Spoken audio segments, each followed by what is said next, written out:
আসসালামু আলাইকুম, সবাই কেমন আছেন? নিশ্চয়ই ভালো। তো এই যে দেখতে পাচ্ছেন চুলাতে একটা ফ্রাই প্যান বসিয়ে দিলাম। এখানে তেলাপিয়া মাছ, লবণ, হলুদ, মরিচের গুঁড়া মেখে রেখেছি। এখন ফ্রাই প্যানে তেল দিয়ে দিব।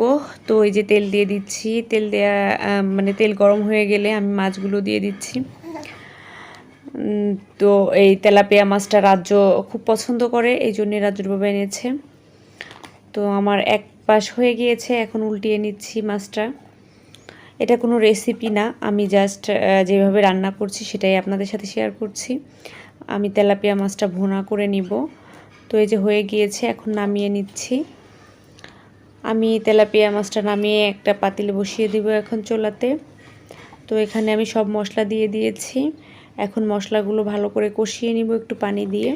তো ভালো করে মশলাটা কষিয়ে নিব। আমার আম্মু বলে মশলা ভালো করে না কষলে নাকি তরকারি ভালো হয় না। তো এখন আলু দিয়ে দিচ্ছি, আলুটা কষিয়ে নিব কিছুক্ষণ। তো ওই যে আমার আলু কষানো হয়ে গিয়েছে, আমি এখানে হালকা ঝোলের পানি দিয়ে দিয়েছি। এখন মাছগুলো দিয়ে দিচ্ছি।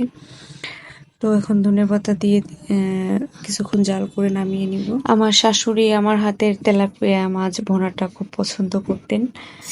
তো এখন নেই, সে কথাটা আমার খুব মনে পড়ছে। আর এখানে যে ডাল আছে, এখানে ভাত বসিয়ে দিয়েছি, ভাতে বলক চলে এসেছে। আর আমরা দুপুরে বসে বসে এখানে বাদাম খেয়েছি।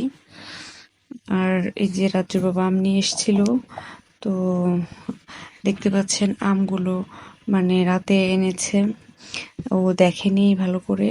তো যে দোকান থেকে এনেছে, দোকানদার এরকম পচা আম দিয়ে দিয়েছে ভালো আমের সাথে।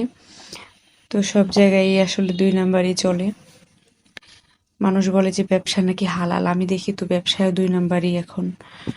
তো যাই হোক, এই যে আম কেটে নিয়েছি, আমি 2 ভাবে কেটে নিয়েছি। একটা হচ্ছে পাতলা স্লাইস করে কেটে নিয়েছি, আর একটা হচ্ছে ভাজির মতো করে কেটে নিয়েছি। আমি দুটো একসাথে মিক্সড করে মাখিয়ে নিয়েছি কাঁচামরিচ লবণ দিয়ে। তো আমরা এখন দুপুরে আম খেয়ে নিচ্ছি। আর এই যে এখন রাত 9টা বাজে, রাজ্য আলুর চপ খাবে, তো করে দিলাম আলুর চপ। এখানে আলু ম্যাশ করা ছিল ফ্রিজে, তো ওই আলু বের করে বানিয়ে দিয়েছি। তো এখন রাজ্য খেয়ে নিবে। আর এই যে রাত 11টা বাজে আমি কেক করে নিয়েছি। রাজ্য অনেকদিন ধরে বলতেছিল কাপ কেক খাবে, তো ওই যে অলরেডি আমরা দুটো খেয়েও ফেলেছি, আমি আর রাজ্য। তো সবাই ভালো থাকবেন, আল্লাহ হাফেজ।